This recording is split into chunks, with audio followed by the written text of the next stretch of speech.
Nobody taught us this. And that's how to think of ourselves as a business, how to market what we actually do, and how to make sure the right people, so casting directors, agents, producers, hiring managers, know how to find us. We have spent years learning our craft, audition technique, vocal training, stage combat, script writing, dance classes and film school. And then we got into the industry and we realised nobody taught us the other half. And that's what this is. My name is Jamie Boddy and welcome to the business of show business.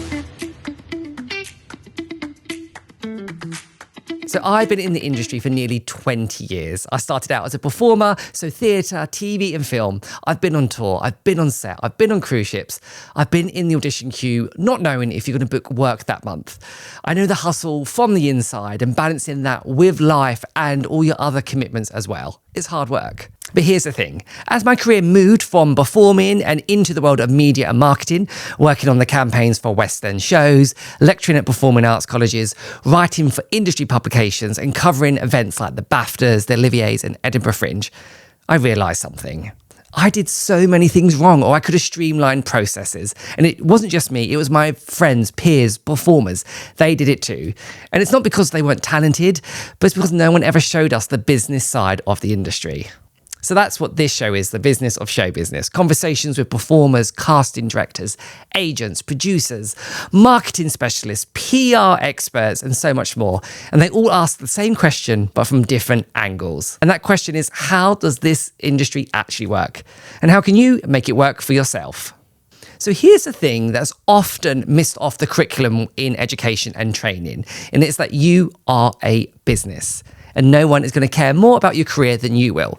So you are the CEO of your own career, your own marketing manager, your own PR specialist, your own finance director, and most importantly, and one people often forget, you are human resources. You are in charge of your own body, your own rest schedule, your own mental health.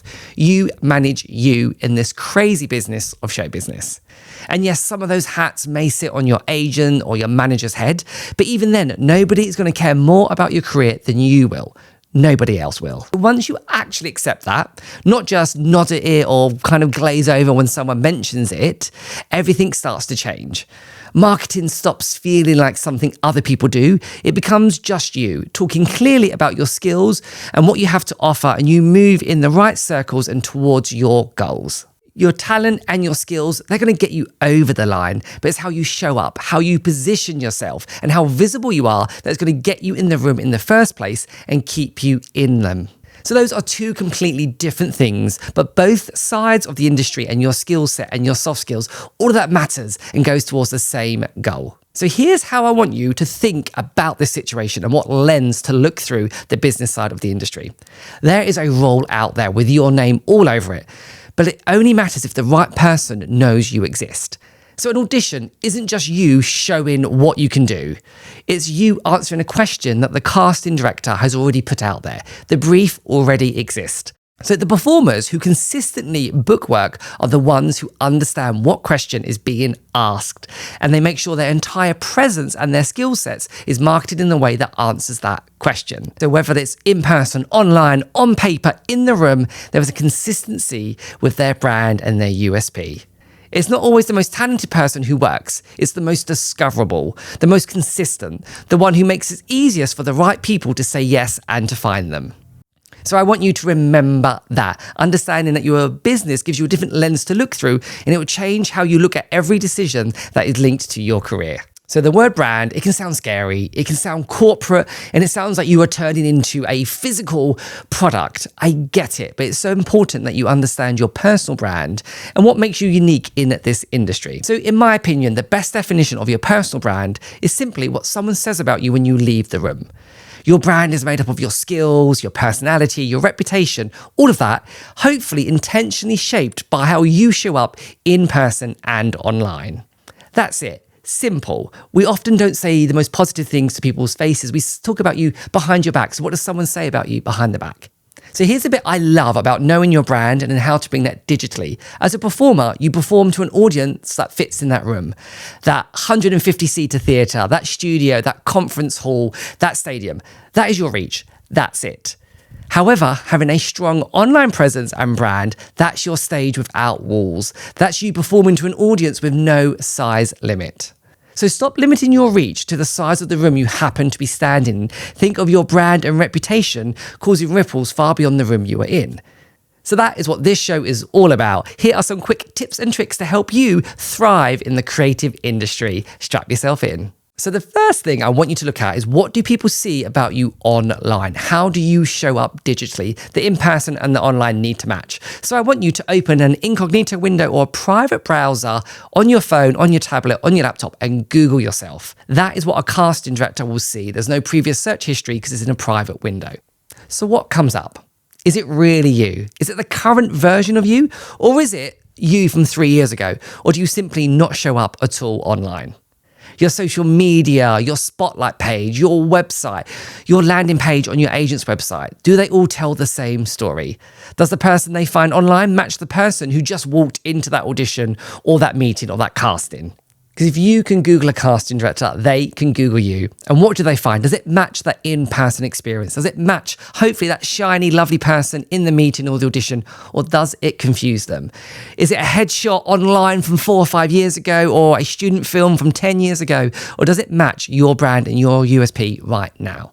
Take stock. Most people never do. So now is the time to do a brand audit.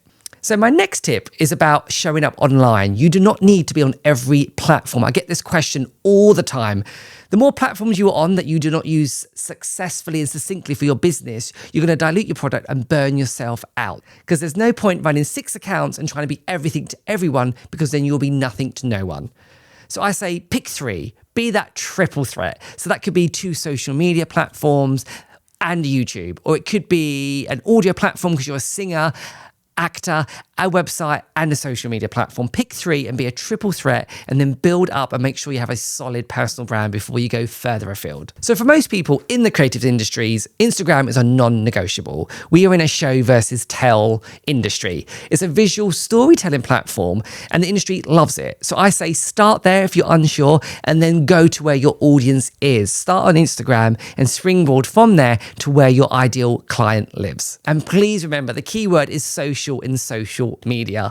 It's not just for broadcast or billboards. It's about conversation, asking questions, engaging, and also building an audience and hopefully a fan base. One thing we always say in marketing is go ugly first. And what I mean by that is launch your product or do that first post. If you wait for perfection, you are never going to get there. So it's better to be slightly rough around the edges and post, and then build up that cadence and take away that resistance from using social media. A question I get all the time is, what do I post? Or I only feel like I can post when I'm working. And that is a deadly trap to be in. I'm going to push back on that question.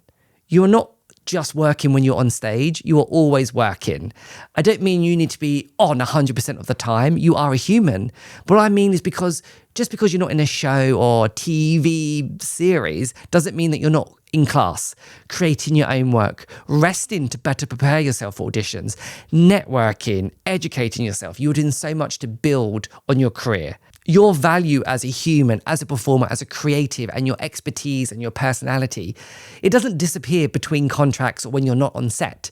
You are you all the time, so post like you know that. When it comes to social media, I look through my social media with my brand lens. So before I post anything, I think, does it entertain? Does it inspire? Does it start conversation? Does it educate? If it ticks at least one of those boxes, I think this is in line with my brand. Let's post it. One tip that may help you is the rule of 3s. So content in the rehearsal room, in the wings, and a throwback.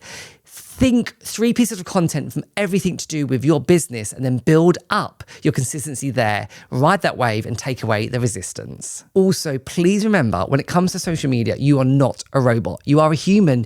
You don't always need to be posting about work. Social media is your social media at the end of the day. Yes, you can use it for business, but be creative with it. Use it to fill your cup, make you laugh, educate as well. You do not have to post about work 100% of the time. Okay, my next one might sound a bit hippy-dippy, but we're talking goals. And a goal without a plan is just a wish. I say this with love, but most creatives have extraordinary goals bouncing around in their heads, or they talk to a friend about it, but they never actually put action to it. They never pop it down on paper. So write it down. Be specific. So it could be a specific job. agent, country, financial goal, whatever it is, write it down and then work backwards. What needs to be in place to get you closer to your goal?